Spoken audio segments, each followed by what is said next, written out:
వారికి ప్రతిపక్ష నేత హోదా ఇవ్వలేదు కాబట్టి అసెంబ్లీకి పోనన్నారు. ప్రతిపక్ష నేత హోదా వస్తేనే వెళ్తారా? ప్రజలు మిమ్మల్ని పులివెందుల నుంచి ఎన్నుకున్నది మీరు ప్రజల సమస్యలని ఎత్తటానికి, ప్రజా సమస్యల పరిష్కారానికి. అంటే మీరు ముఖ్యమంత్రి అయితేనే అసెంబ్లీకి వెళ్తారా? ప్రతిపక్ష నేత హోదా ఇస్తే తప్ప నేను అసెంబ్లీకి రాను, నాకు సమయం కావాలి, ముందు సీట్లో కూర్చోవాలి, ఇవన్నీ రాజ్యాంగ పరంగా చెల్లవు సార్. మూర్తి గారు, ఇలాంటప్పుడే గుండె రాయి చేసుకోవాలి. అలాగే విజయసాయి రెడ్డి గారు కూడా అబద్ధాలకు తెరతీశారు. సరే, ఆయన ఎప్పుడు నిజాలు మాట్లాడారు? సరిపోయింది. జగన్మోహన్ రెడ్డి గారు మాట్లాడిన ఇంకో అంశం రెడ్ బుక్ అంశం. ఇది చాలా ముఖ్యమైనది.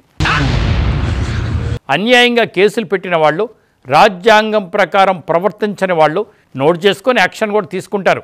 దాంట్లో తప్పే ఉంది? అప్పుడే అయిపోయింది అనుకోకు, ఇప్పుడే మొదలయ్యింది.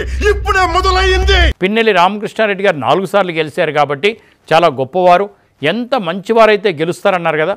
మరి చంద్రబాబు నాయుడు గారు ఎన్నిసార్లు గెలిచారు సార్?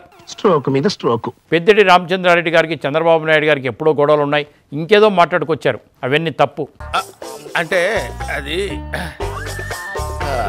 అంటే చంద్రబాబు నాయుడు గారికి చాలా మంచివాడని, విజ్ఞానవంతుడని, పరిపాలన దక్షుడని, మంచి సీఎం అని ఎవరు చెప్పారు? మాజీ ముఖ్యమంత్రి జగన్మోహన్ రెడ్డి గారు సర్టిఫికెట్ ఇచ్చారు.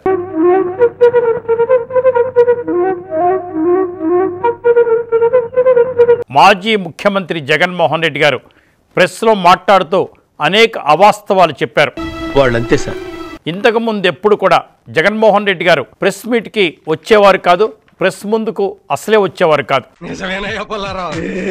ఏదో నేషనల్ మీడియాలో వారు మేనేజ్ చేసుకున్నప్పుడు మాత్రమే ఎలా మాట్లాడాలో అంతవరకు మాట్లాడి వెళ్ళిపోయేవారు. విలేకరుల ప్రశ్నలకు ఎప్పుడూ సమాధానం చెప్పడం అలవాట్లేదు.